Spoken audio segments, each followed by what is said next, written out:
Sometimes we can be asked to find certain information such as the mean, the mode, the median or range of a set of data.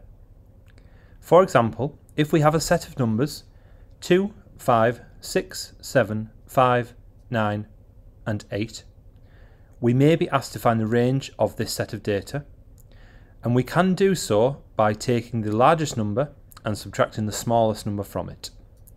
Here our largest number is 9 and the smallest number is 2. So 9 take away 2 gives us a range of 7. This is how we can find the range of any set of data.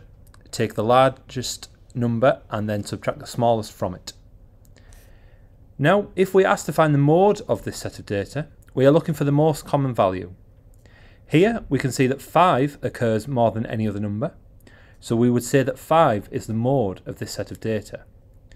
We can have 2 or more modes. Say for example, if 2 and 5 both occurred twice within this set of data, we could say that 2 and 5 are both the modes as they have occurred, as they are the most common numbers that occur in that data. If we are asked to find the median of the set of data, what we'd have to do first is to arrange them in size order. If we do so, we have 2, 5, 5, 6, 7, 8 and 9. Now we are looking for the middle value, and as we have an odd number of values, we will have a definite middle value of 6 here. If we had an extra number, say 10, we now have an even amount of numbers in our set of data. To find the median here, we will take the two middle numbers and divide them by 2. Our two middle numbers are 6 and 7. If we add them together, we get 13, and then divide by 2, we have 6.5 as our median. This process will need to be done if there is an even set of numbers within our data.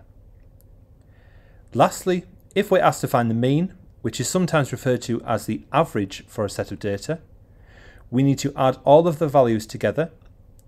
If we do so, we get 42, and then divide by how many values there are. There are 7. So 42 divided by 7 is 6, and our mean is 6. This is the same process for any set of data. Now I hope this helps and you know a little bit more about finding the mean, mode, median and range of a set of data. Thank you for watching, and please don't forget to like and subscribe to the channel.